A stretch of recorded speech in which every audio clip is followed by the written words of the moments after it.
More than 36 million Americans are suddenly unemployed. Congress has allocated $2.2 trillion in aid, with more likely to be on the way as a fight looms over government debt. Millions more people are losing their health insurance and struggling to take care of their children and aging relatives. And nearly 90,000 are dead in a continuing public health catastrophe. This was not the scenario Joseph R. Biden Jr. anticipated confronting when he competed for the Democratic nomination on a conventional left-of-center platform. Now, with Mr. Biden leading President Trump in the polls, the former vice president and other Democratic leaders are racing to assemble a new governing agenda that meets the extraordinary times, and they agree it must be far bolder than anything the party establishment has embraced before.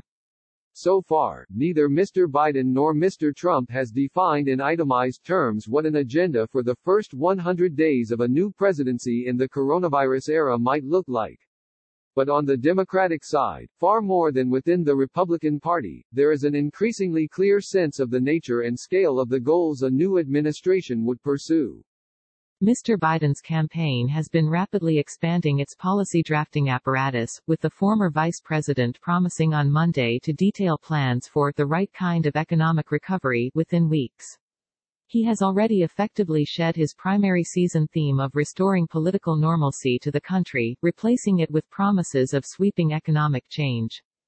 On Wednesday, Mr. Biden signaled anew that he was willing to reopen his policy platform, announcing 6 policy task forces, covering issues including health care, climate and immigration, as well as the economy, that combine his core supporters with left-wing allies of Senator Bernie Sanders, his vanquished primary opponent. The formation of those committees was aimed in part at easing divisions between Democrats that are already flaring on subjects like the size of a potential infrastructure bill and the intractable issue of health care. Despite having dashed Mr. Sanders's populist insurgency in the primary, Mr. Biden is still facing loud calls from his party's activist wing to adopt ideas he has firmly resisted, like single-payer health care. But in several areas there are already strong signs of consensus within Mr. Biden's party, as once cautious electoral and legislative tacticians shed their opposition to huge price tags and disruptive change amid a crisis that has melted traditional obstacles to government action. Democratic leaders say that if they hold power next January, they must be prepared to move to pump trillions more into the economy, enact infrastructure and climate legislation far larger than they previously envisioned, pass a raft of aggressive worker protection laws, expand government-backed health insurance and create enormous new investments in public health jobs, health care facilities and child care programs. Discussions are also underway, some of them involving Republicans, about policies that would ban stock buybacks and compel big corporations to share more of their profits with workers. And there is more to come. Interviews with more than a dozen influential lawmakers, union leaders, think tank experts and advisors to Mr. Biden and other senior Democrats revealed an intensifying set of deliberations in the Zoom meetings of Mr. Biden's campaign, the skeletally staffed offices of Capitol Hill, and a web of conference calls and email chains initiated by powerful Democratic interest groups. Across all of them, there is a sense that Democrats must use the next 6 months, with an unpredictable campaign still in progress, to prepare to act swiftly in case they get the chance. There is a recognition that this event is more transformative than 2008, more transformative than 9/11, more transformative than the fall of the Berlin Wall, said Senator Mark Warner of Virginia, a centrist Democrat. The party's moderates, Mr. Warner said, had begun to think exponentially bigger about a legislative vision for overhauling the economy. Senator Elizabeth Warren of Massachusetts, who since ending her presidential campaign has laid out an array of plans for countering the pandemic, said she saw a widening recognition within her party that it faced a big moment that we must meet with big ideas. Ms. Warren, who has recently spoken several times about policy with Mr. Biden, said she believed the former vice president saw the moment in similarly urgent terms. The coronavirus has pushed to the front the need for real change, said Ms. Warren, a contender to be Mr. Biden's running mate. Families need more economic security and we need an economy overall that has more resilience and more protection built in for helping each other in a time of crisis. For Mr. Biden and other leaders of the Democratic establishment, a difficult balancing act still awaits, as they navigate competing pressures from their party's left flank and the middle-of-the-road voters Mr. Biden is determined to court in the general election. If the current political mood and conditions of the country seems ready-made for promises of dramatic change, that does not necessarily mean most voters are hungering for the same wish list as the ideological left. As Mr. Biden surely knows from his years as vice president, most of all the battle over the Affordable Care Act, voters who demand new policies from the government in one moment may not patiently endure the disruptions and unintended consequences that tend to accompany structural change, particularly in times of economic hardship. Yet Mr. Biden has plainly changed his outlook on the mission he would pursue in office. As a newly announced presidential candidate last year, Mr. Biden presented himself as a tinkerer under whom nothing would fundamentally change.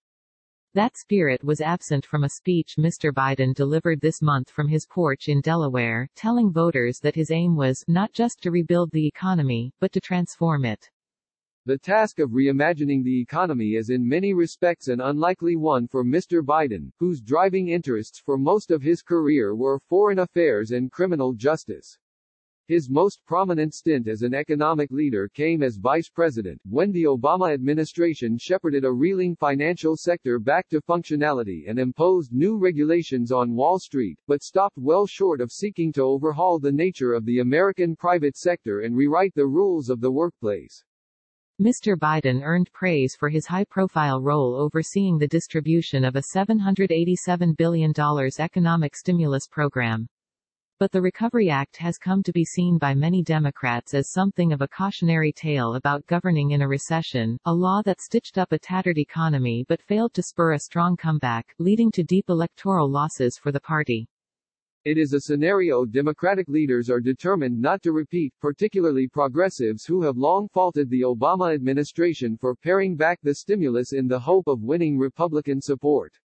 Many of Mr. Biden's close advisors are veterans of the Obama administration with similar political scars from the last recession. But the Biden campaign has also begun to recruit and corral scores of other Democratic experts into a web of advisory groups aimed at generating policy faster and with greater ambition. Steph Feldman, Mr. Biden's policy director, said much of the campaign's energy was devoted to mapping out a quick slate of executive actions to address pandemic conditions and carry out other aspects of Mr. Biden's agenda. But Mr. Biden is also soliciting input from a range of party luminaries outside his campaign, some of whom described him as eager for new ideas. I think that he wants to work and support working families, and I think he's interested in hearing programs and thinking outside the box as far as what needs to be developed to achieve that goal, said Lee Saunders, president of the Government Workers Union AFSCME, who has spoken several times recently with Mr. Biden. Separate from the Biden campaign, about 36 influential figures at labor unions, think tanks and other progressive institutions have convened a weekly virtual meeting, known as the Friday Morning Group, with the same goal, according to multiple participants who spoke about the sessions on the condition of anonymity. Among its motivating forces is a view that liberal Democrats failed in the last recession to take the initiative in specifying plans for achieving large-scale change. This convening of progressive minds, one of several brainstorming and planning initiatives underway in Washington, has mulled a range of policy options, including mainstream proposals like major new spending on public health and child care and less widely supported options like creating a universal basic income or offering a federal jobs guarantee. Mary Kay Henry, president of the Service Employees International Union, which represents more than 1 million health care workers, said she had briefed Democratic lawmakers in both the House and Senate about her organization's view that it was time to change the rules of the economy for the long term, including a powerful expansion of the rights and employment benefits of lower-income workers.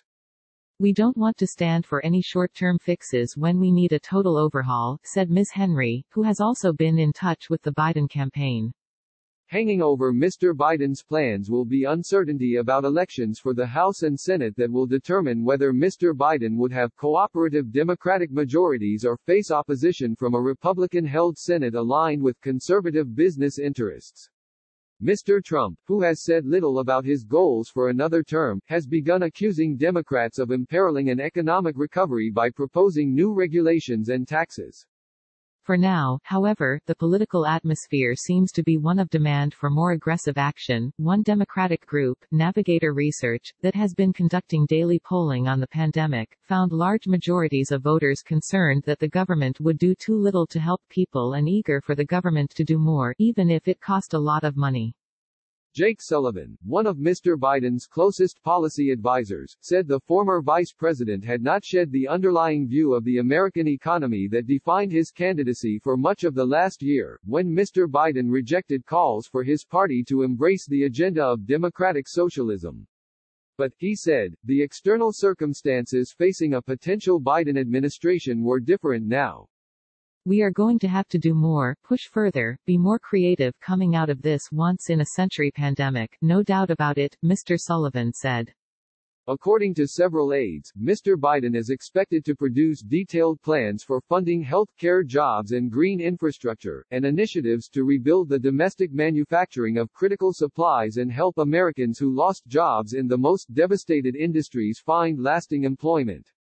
In his speech on the economy this month, Mr. Biden also said he wanted to insist that big corporations, which we've bailed out twice in 12 years, set up and take responsibility for their workers and their communities, a striking flash of populist sentiment that Mr. Biden has not yet translated fully into policy.